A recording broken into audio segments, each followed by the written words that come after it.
कांति बसी गलू रज करी कल चाची चोर मायलू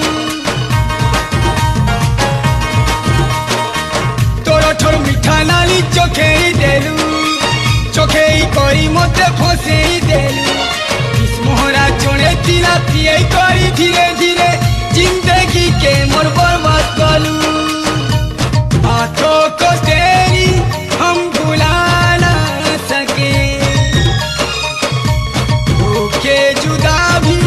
ना जुदा हो सके छड़ी दे मोते छड़ी दे।